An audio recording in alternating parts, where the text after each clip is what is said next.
Well, that's an early end to the ride.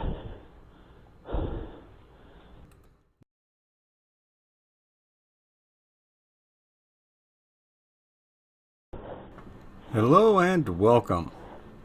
As you saw in the opening, I broke a chain. In my previous video, there's a more detailed explanation of how that happened. But to recap, I've got a Mongoose Dolomite fat bike. It comes standard with a twist shifter. Now, I'm not a big fan of twist shifters, so I went and got myself a Shimano Altus 7-speed trigger shifter. Installed it, tuned it, no problems. And there was one thing I forgot to check though, and that was the tension on the B screw. So basically, although the tension on the rear derailleur was fine for the twist shifter, it was too tight for the trigger shifter. That didn't really show up at the beginning of that earlier ride because that was either downhill or mostly level. There was minimal shifting and climbing involved. Whoa. But as soon as I started shifting and climbing, bingo, away went the chain. The problem for me wasn't the broken chain, but the fact that all of my spares and tools were at home because I had taken out my ride box from the truck so I could take some holiday stuff up to my mom's for Thanksgiving. So yeah, the big takeaway there was don't ride without your spares.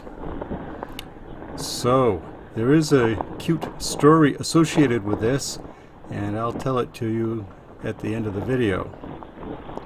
Basically, what I ended up doing was driving about 2 miles maybe to a Dick's Sporting Goods, and wouldn't you know it, they had one chain left on the rack, just the one. So I grabbed it with my hot little hands, and it was a SRAM 8-speed chain, and although this is a 7-speed freewheel, I figured close enough. So I installed it and got back on the trail, and as you can see here, I'm having a pretty good time riding on one of the better trails. It's called Northern Exposure.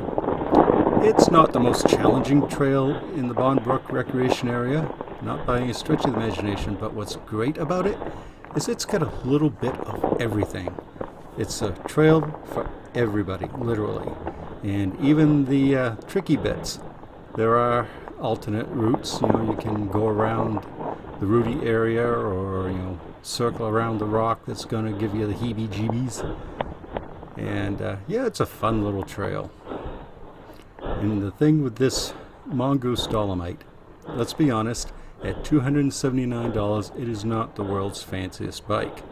And it's certainly not lightweight. I mean, it weighs about 43 pounds from what I've read online. And I have no reason to doubt that. But I did upgrade a few things already. As you can see, I put a 720 millimeter aluminum wake handlebar and a wake aluminum stem. And oh gee, I think I might have saved almost 100 grams. And I don't think that really makes an awful lot of difference with a bike that's heavy. But here's the funny part. Yeah, it's a simple bike. It's not sophisticated. But I am just having a ridiculous amount of fun with this bike. It's just nuts. And I guess that goes to prove that you don't necessarily need to spend a ton of money to have a good time.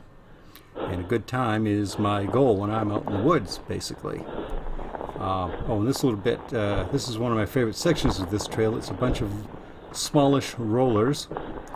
And it's so funny how that feels so much more exciting when you don't have any suspension. Yeah, I'm hardly able to contain myself. I'm waiting so badly for snow for the first time in decades. Because, I'm not a big fan of the winter, as I've said before. And yeah, I know, I live in Maine, born and bred. But, in the old days I used to ski and so snowboard and whatnot. But my 59-year-old knees aren't what they used to be, if you catch my drift. I have purchased a Sunrace 13 to 34 tooth mega range freewheel. I'm waiting for a Suntour freewheel removal tool for the Mongoose. Once that's done, I'll post that, so stay tuned. Now, I did promise you a story. So, there I am in the parking lot at Dick's Sporting Goods. I'm up in the back of my pickup truck, putting the new chain on the bike, and this little fella comes up with his grandfather. Now, the kid's probably, I don't know, 10 or 11 years old. And he's like, "Wow, mister, that's a good-looking bike." And I say, "Thank you. That's very kind of you." And he goes, "That's got giant wheels." And I said, "Yes, it does. It's called a fat bike." And then we got to talking about fat bikes and mountain bikes. And he was asking a lot of really good questions. And he dropped more than a few pretty obvious hints to his grandfather that, gee, he sure would love to have a new mountain bike for Christmas. So Grampy and I, we kind of look at each other and grin. I hope the little guy does get his wish. That would be awfully nice. If you liked this video, please give me a thumbs up and a like, and that really helps. And there's a link below left to a Dolomite playlist, and there's a link below left to another one of my videos. And as always, thanks for watching. I really do appreciate it when you do. Goodbye.